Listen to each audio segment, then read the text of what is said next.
मृत्यु के देवता यमराज का वध कर दिया गया था।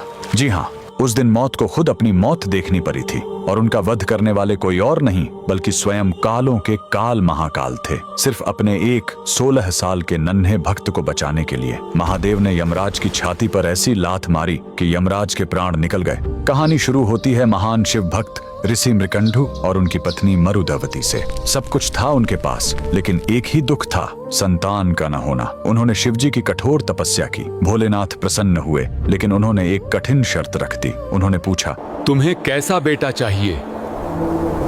एक जो 100 साल जिए लेकिन मूर्ख हो, या एक ऐसा ज्ञानी बेटा जिसकी उम्र सिर्फ 16 साल हो? ऋषि ने पत्थर दिल करके कम उम्र वाला ज्ञानी बेटा चुना। घर में किलकारी गूंजी। बेटे का नाम रखा गया मार्कंडेय। मार्कंडेय बड़ा होने लगा, उसका तेज बढ़ता गया। लेकिन जैसे जैसे उसका 16वां जन्मदिन पास आ रहा था, माता पिता का रो रो कर बुरा हाल था।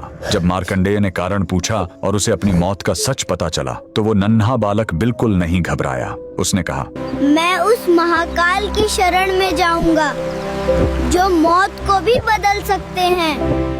वह घर छोड़कर एक पवित्र और सुंदर नदी के किनारे आ गया।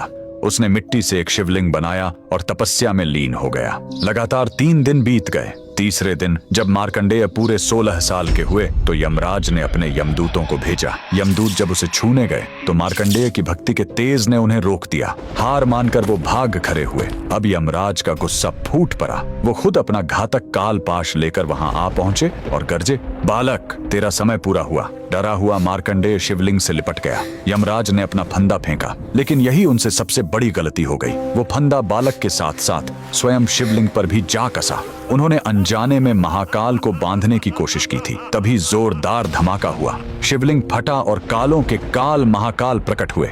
उन्होंने गरज कर कहा, मूर्ख, तूने मेरे भक्त पर वार करने की हिम्मत कैसे की? महाकाल ने एक जोरदार लात यमराज की छाती पर मारी और अपने त्रिशूल से वहीं यमराज का वध कर दिया। उस पल दुनिया से मौत खत्म हो गई। शिवजी ने मार्कंडेय को अमर होने का वरदान दिया। बाद में सृष्टि का संतुलन बनाए रखने के लिए उन्होंने यमराज को भी वापस जिंदा किया, लेकिन इस चेतावनी के साथ कि वो शिव भक्तों से दूर रहेंगे। उस महाशक्तिशाली महादेव के लिए कमेंट में हर हर महादेव जरूर लिखें।